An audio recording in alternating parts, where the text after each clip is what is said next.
When you're driving east on US 64 approaching Creswell, it's easy to feel like you're going back in time. One of the first historic markers you come across reads, James Johnston Pettigrew, Confederate general, famed for charge at Gettysburg. And then there's a brown state historic site marker across the street that catches your eye. Somerset Place, antebellum plantation of Josiah Collins III, who grew rice and corn. Home in 1860 to 328 slaves, located 6 miles south.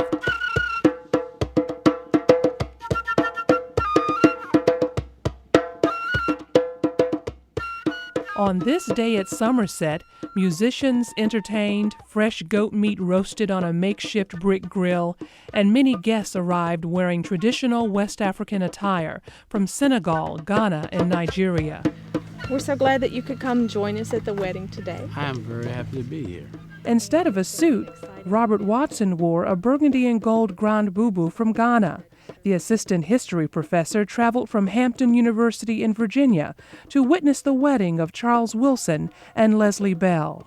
I think the story that you tell by having a wedding here is that there were people here who developed families, who developed relationships, who, when they were not working, they have some time to themselves, and I think that should be known as well as the 14 to 16-hour days that people worked.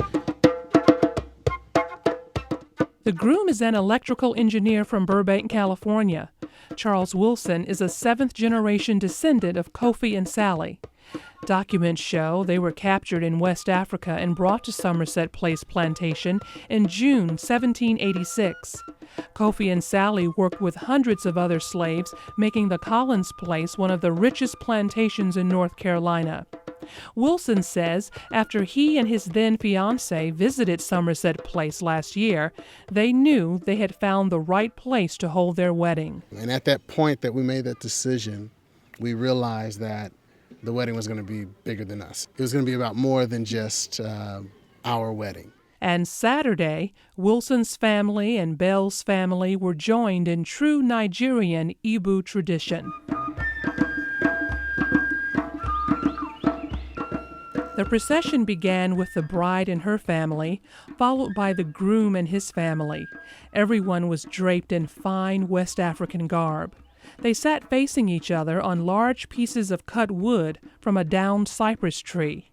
The scene dramatized 2 African villages coming together to get to know each other. Out of respect, the families greeted each other with cola nuts and palm wine. He who brings cola brings life. Therefore, it is only rightful that you have your cola nuts. God bless this family for what we are about to receive today. On behalf of me and my family, I would like to present you and your family with this palm wine. As the tree that it comes from, this palm wine represents the utility of life. Thank you. Soon after, the wedding party called out names of family no longer living. Mariah, daughter of Kofi and Sally, mother of 3 children and 19 grandchildren. My great-great-great-grandmother. As the courtship came to an end, Willie Bell, the mother of the bride, introduced her daughter to the audience and to the neighboring village. Well, daughter, if there is a man in our presence that you care to select as your life mate, please do so and choose well. Thank you, Mom. I will. The bride got a good laugh as she looked across the plantation as if she hadn't already made her choice. And then the announcement came. Take you to my mother and my family. Mother, please meet Charles Lorenzo Wilson, the man I've chosen as my life mate. Wow. It's a pleasure. Very, very nice. It's a pleasure to meet you. Yes. Well, you have the family's blessing for your chosen mate, and we wish you luck and holy matrimony.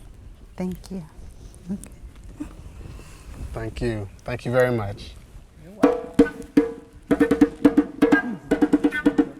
A local minister then officially married Wilson and Bell, which included original vows and the exchange of rings.